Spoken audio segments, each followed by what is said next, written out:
He was bleeding away. Both his legs had been blown off, shattered.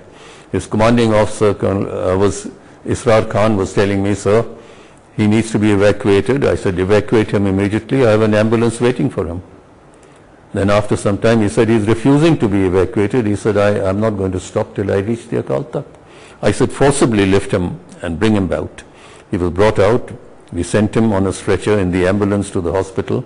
His legs were amputated. Much later, when I got him the award of the Ashoka Chakra, he went into Rashtrapati Bhavan on a wheelchair without his legs. Is this the officer who had gone into the Golden Temple a day or two before the operation to gather some intelligence? Yeah, he did. And he came out, but he said that he was being watched so carefully that he was hardly able to move around there. There were eyes on him and there was suspicion on him, so he came out. It was that same morning.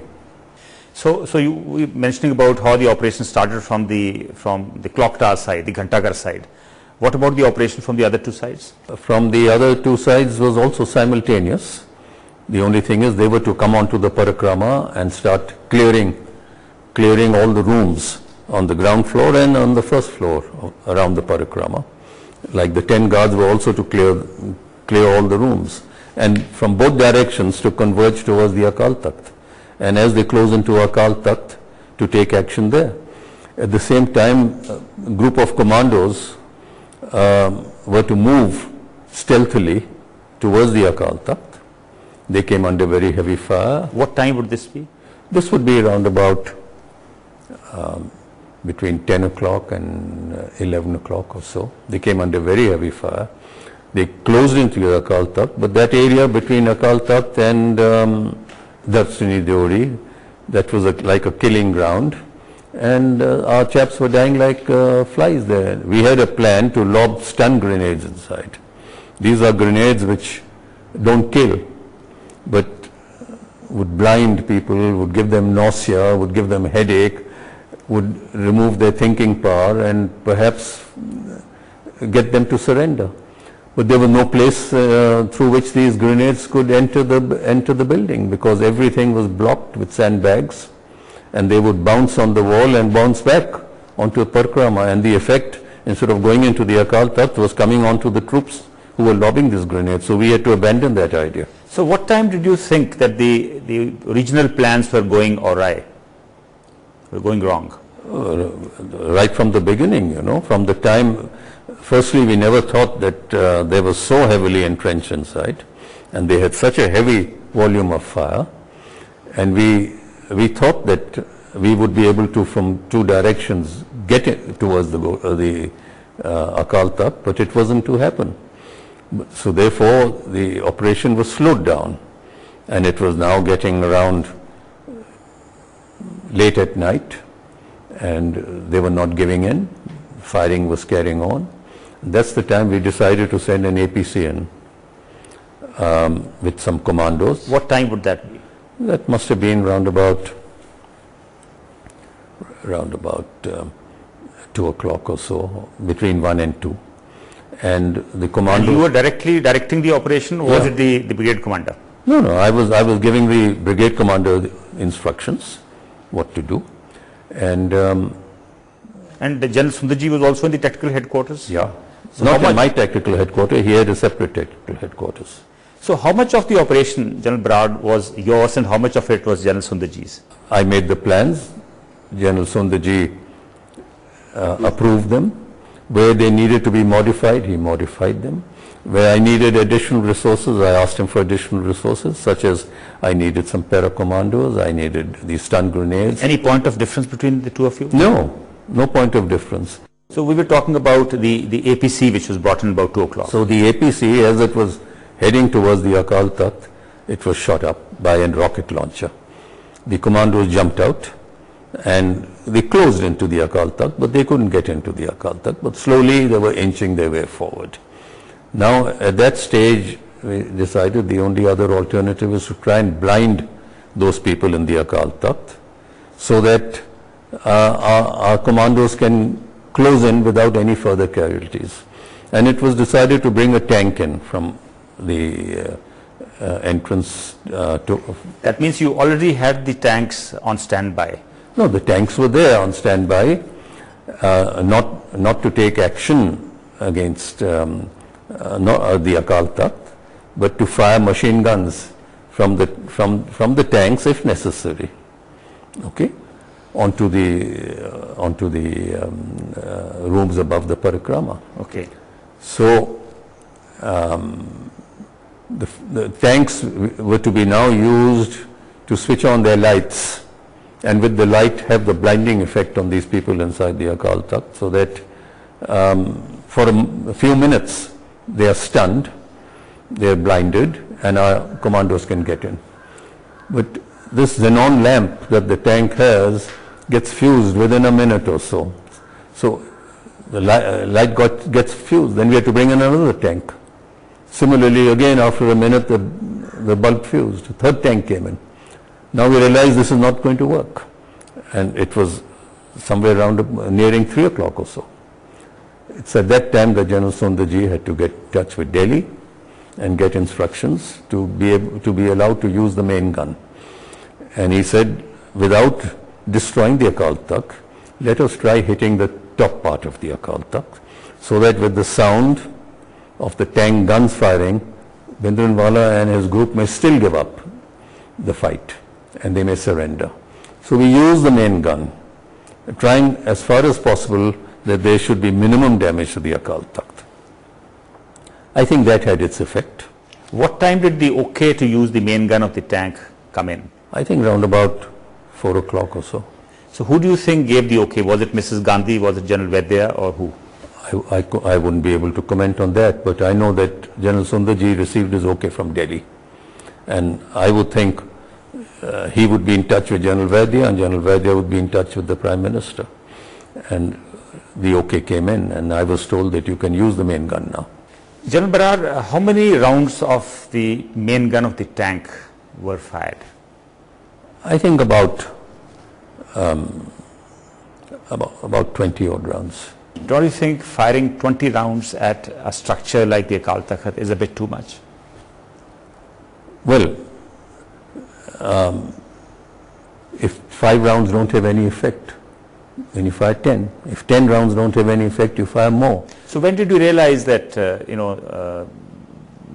it is having an effect? When the firing stopped.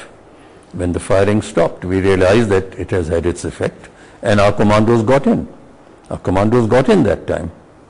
And by about just before dawn, it was now evident, because there was silence, and some militants tried to escape from the Akal Takht. They tried to break out of there. And even from the parikrama, some militants tried to escape. So when there was a sudden rush out from the Akal Takht, we felt that something has happened. What time would this be? This would be round about 5 o'clock in the morning or so. That either Bhindranwala has escaped, and there's panic and nervousness, and therefore people are wanting to escape, or he's dead.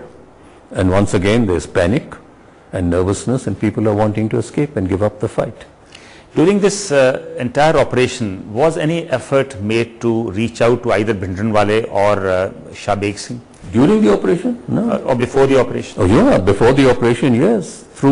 There was no way that we could reach out to them, but we asked the intelligence agency in Amritsar to somehow or the other reach out to them, and they said, we have reached out, we've sent in our emissaries, we've tried our best, but the answer is no every time. There's no question. And in fact, 1 or 2 of our people haven't even come out, haven't returned, and therefore we can't take such risks. So there was no other way that we could reach out to him. So in your opinion, the whole operation was over by about 5 o'clock, 6 o'clock in the morning of 6th? By about 5 o'clock on the morning of 6th. It was over. General Brar, in your But then sporadic firing carried on the whole day. I mean, everyone had not been eliminated, and some people who were still holding out in some of the rooms on the parikrama and in some corners of the Golden Temple were still firing stray shots at at the And that continued the whole of that June 6th? continued most of the day. There would be a lull for 2 hours, 3 hours, nothing happening, and we are trying to clear up the area, and then suddenly a few shots being fired again. This carried on,